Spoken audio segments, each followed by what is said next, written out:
I used to be the head brewer at Hammer Brewing in Edmonton, and then through various things that have happened, now I'm here. Long story short, I guess. So my wife's from Winnipeg, so that's why I'm back here now. And so I was head brewer at Hammer for 8 years, and now we're starting Hammer Brewing, which, when we kind of discussed, is opening at some point. Yeah, soon, and that's a relative term, so we'll just go with that. I gotta figure out how to make this go forward. So the reason I started, oh, hey, it works. Okay, good. The reason I started looking at more of this stuff is because back in at Alleycat, we did mostly, as a professional brewer anyway, we did mostly filtration. Sterile filtration for a lot of the beers, so that's, I mean, it gets rid of any sort of microbial infection you might have a risk for in your beer. But at the same time, it can also pull out some flavor components, that kind of thing. So we're looking at doing recipes at Hammer here. Well, a lot of breweries are doing it quite well these days with not having any filtration whatsoever. Maybe like a little catch filter because you can chunk some hops or something. You really have to get out of there, but just trying to do no filtration at all and get the full effect of the flavor in there. And not that there's anything wrong with a lot of filtration. Like, you can do filtration systems that leave quite a bit of flavor in there, but just don't go quite as fine in how much they pull out of the beer. So anyway, I was looking into a lot of that, and then when they asked for a little talk, I thought, well, I've been thinking about a lot of it, so I may as well tell you guys about it, and hopefully maybe there's maybe there's something you'll pick up from it or not. I mean, I assume there's a pretty very diverse range of knowledge bases here, so I've tried to keep it, pretty general, not go too scientific on things, and some of you might know all this already. In which case, feel free to leave if you want. I don't care. Yeah. So that's it for sure. Anyway, so I mean, a lot of the commercial beer you're buying usually ends up being quite clear. And when you think of like a clear versus cloudy beer, obviously some beers and beer styles are meant to be cloudy, right? You're gonna, like your Hefeweizens, your wit beers, certain Belgians, they're intended to have like a haze to them, a cloud, whether it's yeast or other components. So that's not really what we're talking about at all.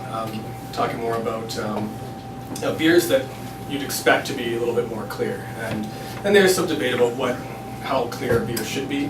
But if you're say entering something in a homebrew competition, some styles clearly say there should be no haze whatsoever, and so maybe some of this stuff can help with some of that. Gotta say though, with almost everything we can talk about here, keeping things cold and leaving them for a really long time does a really good job, but that's a really long time part that's usually a problem for people. So I just took a picture of this. I got served, that's an IPA I got served in Portland of all places. It's really maybe hard to see on this particular setup with the lights and stuff, but it was milky white. And they sent it back and they sent the same thing again, and I was just like, you gotta be kidding me! Like, it was just milky white, and that's not what you expect, even on a really well hopped IPA. Like, it was this full of yeast and finings, so something went wrong in the process. I won't say the brewery that was, but it was a very popular one, so I was quite surprised. Yeah. So next slide. Hopefully it's only about half an hour. I think we're all getting hungry here. So. Oh, not quite. Okay. So just talk about what kind of causes haze and cloudiness in beer.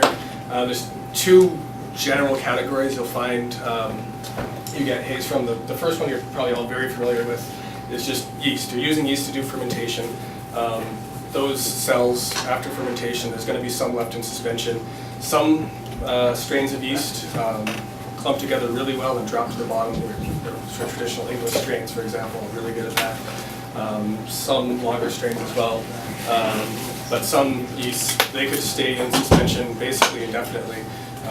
your Hefeweizen yeasts, with beer yeasts, that kind of thing. So they will eventually settle, but for the purposes of your beer, it's probably getting shaken up enough to do that. So this, in some cases, could clear on its own.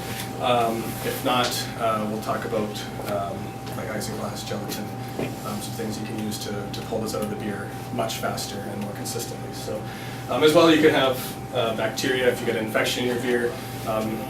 Say your beer is really clear when you package it, and then a few months later, it's starting to smell a bit weird. Oh, now it's cloudy too. And when I let it warm up, the cloud stays there.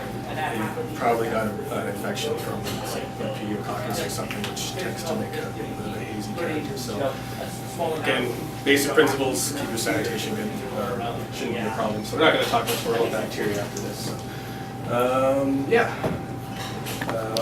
So that's sort of general category of things to worry about for beer is I think a little bit less well understood.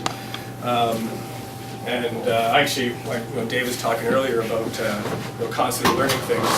I mean, I learned about these things before, but you forget things over the years too, and so I had to actually go and research all this stuff recently. So,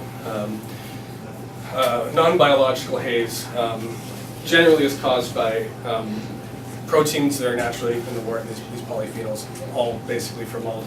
They'll come together and create some complexes that are insoluble in the beer, and those create haze, and they'll either settle to the bottom slowly, or they will just create a nice hazy beer.